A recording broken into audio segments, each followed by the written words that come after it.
The morning the Twin Towers fell, I was tucked into a king-sized bed next to my son, who was 18 months old at the time, across the hall from my 4-year-old daughter. And in my memory, my husband is catching me in the liminal state between waking and sleeping, and he's saying quietly, "A plane flew into the World Trade Center in New York."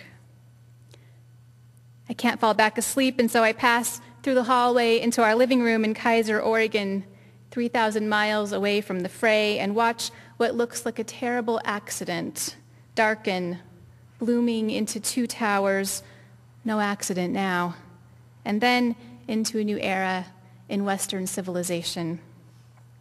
It was the first time in my generation's lifetime that there had been a very serious attack by a foreign enemy on American soil. I say foreign, remembering very well the Oklahoma City bombing carried out by American citizens. The main perpetrator of that attack, Timothy McVeigh, had been killed by lethal injection 3 months to the day before the 9/11 attacks. And I know one clergy person whose first thought when he heard about the Twin Towers and the Pentagon was that this was another homegrown case.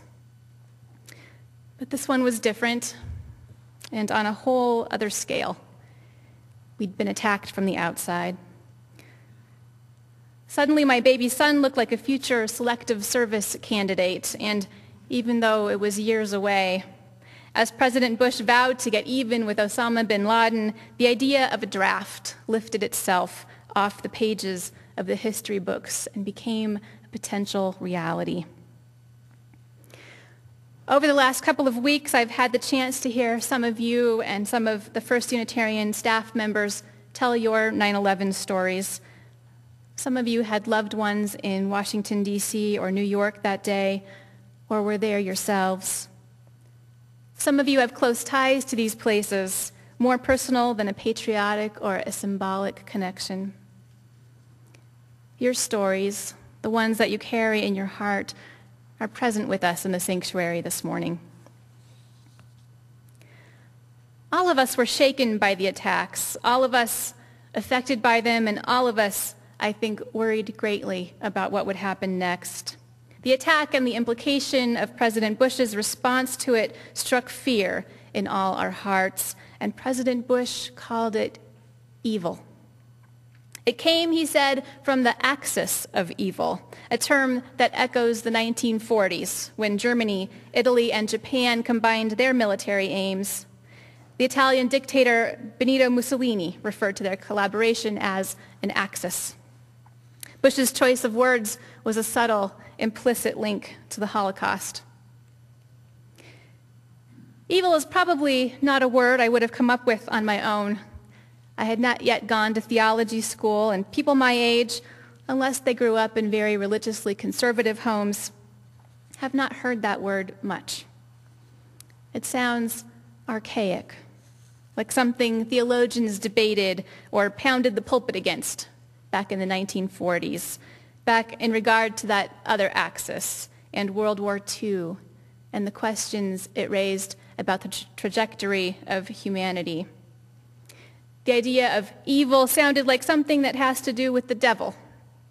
As a Unitarian Universalist, I did not and do not believe in the devil. I believe in the inherent worth and dignity of every person. And yet, here was a challenging case. Osama bin Laden and his followers had made it their life's mission to inspire fear and cause death and suffering. And the reality is, he did not do this in the midst of an otherwise perfect world, but in the midst of a world in which social scientists called the last century the age of genocide, for its massive scale of systematic and intentional mass murder. They called it the age of genocide for its massive scale of systematic and intentional mass murder. The Armenian genocide, the Holocaust, Cambodia, Albania, Rwanda, Bosnia, Kosovo. 9/11 just brought evil onto land that white Americans in particular had become accustomed to thinking of as sacred and inviolable, and that most Americans were not accustomed to thinking of as a reasonable target, and suddenly all Americans were reminded that there may be no place on the planet where evil cannot go. But I wonder if we're going to use the word evil, what we mean by it. It's hard to define. Is it any suffering, like the kind caused by illness? Is it any bad luck? Is it only harm perpetrated by one being against another? Or harm done by thinking beings? The minute you try to narrow it down, someone provides an example from another category of suffering that makes you think twice. The social scientist James Waller suggests that there is a consensus definition of evil that is anything detrimental to the well-being of living things. Anything detrimental to the well-being of living things. There's also a sense that you can divide this category of evil, this definition of evil, into two categories, he says, natural and human.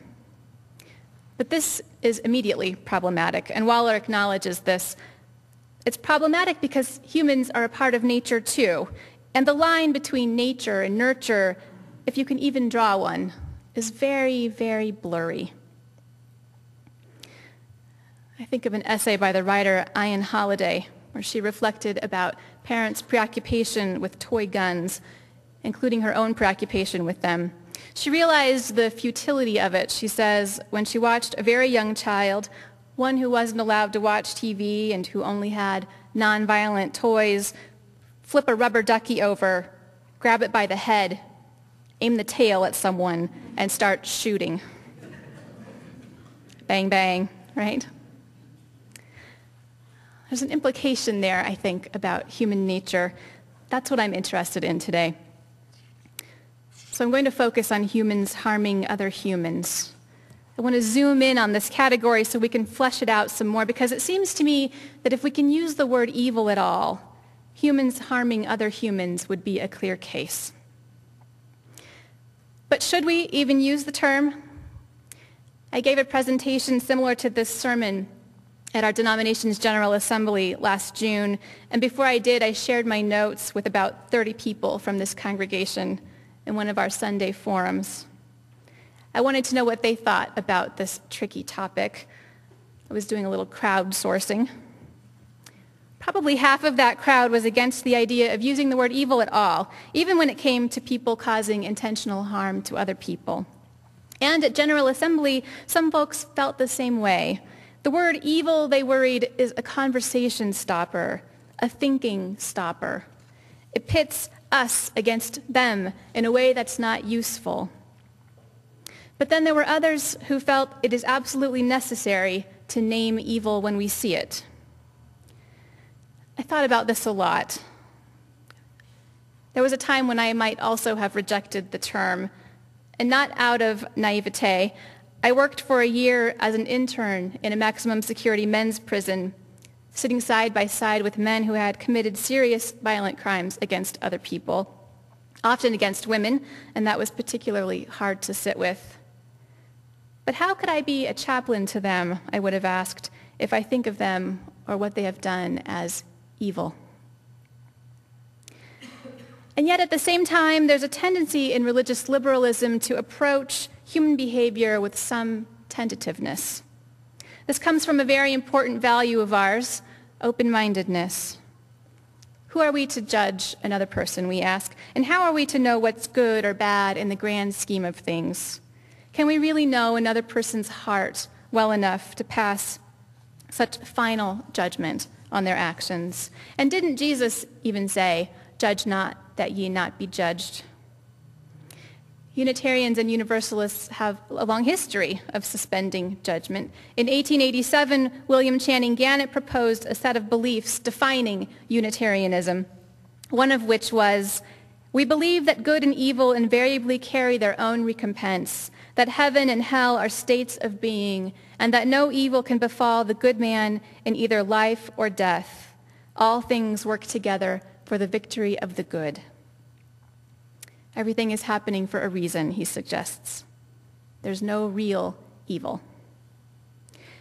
And Unitarian minister James Freeman Clarke around the same time asserted that humankind's trajectory was onward and upward forever in all worlds, that progress is inevitable. Evil between humans, if it had ever really existed, was on its way out. And we aren't the only ones to grapple with these questions. Rabbi Harold Kushner was speaking of lay and professional theologians of all stripes when he noted that sometimes in our cleverness, we try to persuade ourselves that what we call evil is not real, but is only a condition of not enough goodness, even as cold means not enough heat, or darkness is a name we give to the absence of light. But he points out, people do stumble and hurt themselves because of the dark, and people do die of exposure to cold.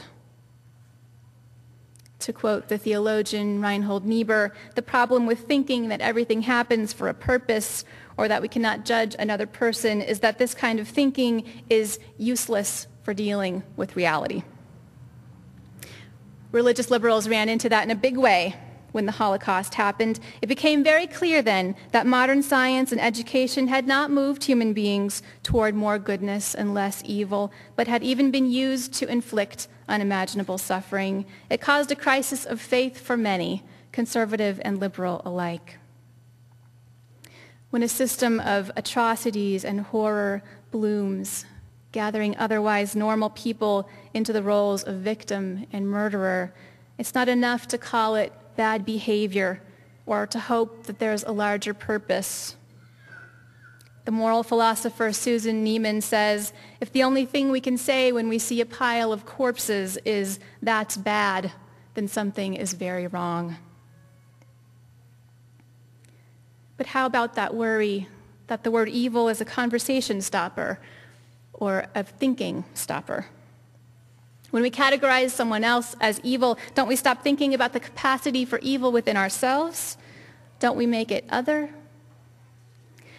This is a wise worry, I think. If evil existed only outside of ourselves, then perhaps we could vanquish it once and for all.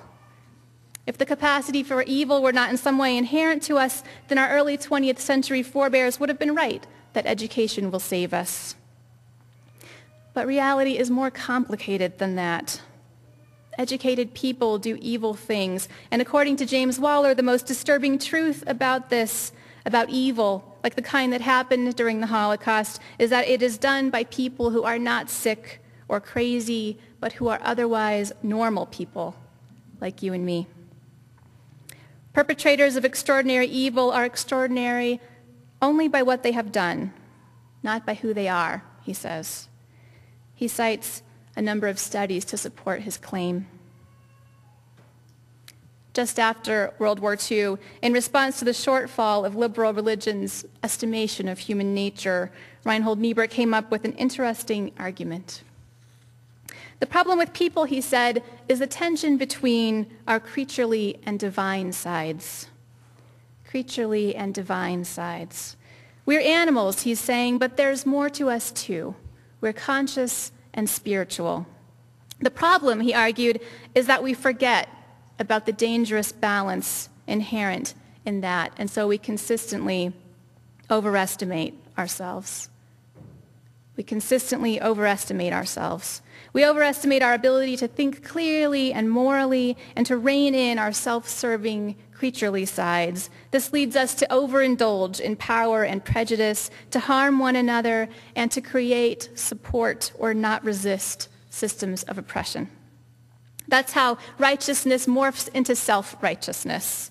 That's how the lines between good and bad are blurred by the cloudy lens of self-perception, and we end up with things like Abu Ghraib, with 10 years of war with no clear goal, with 1.5 times as many American deaths in Iraq and Afghanistan as there were on 9/11, with an untold number of Iraqi and Afghan civilian deaths, many times more than the death count on 9/11. What I want to leave you with today is the idea that just beyond open-mindedness, there's another spiritual value, closely related, but harder for us to get to. and that's spiritual humility.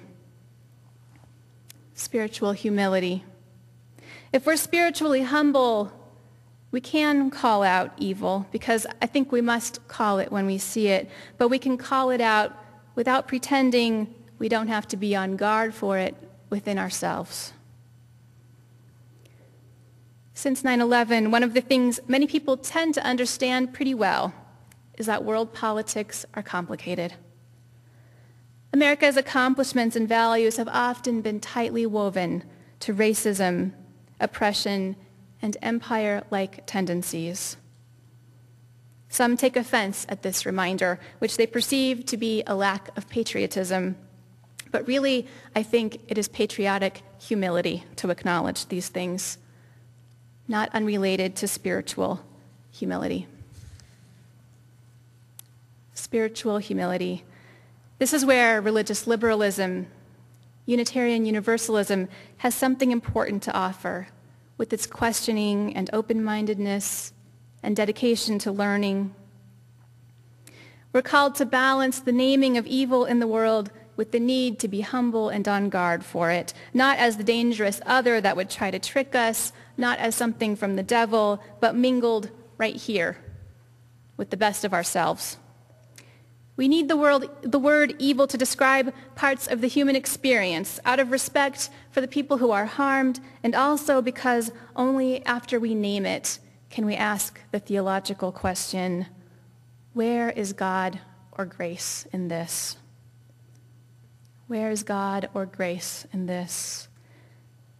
And then, if we listen, we'll hear the answer, because the answer is implicit in the next question.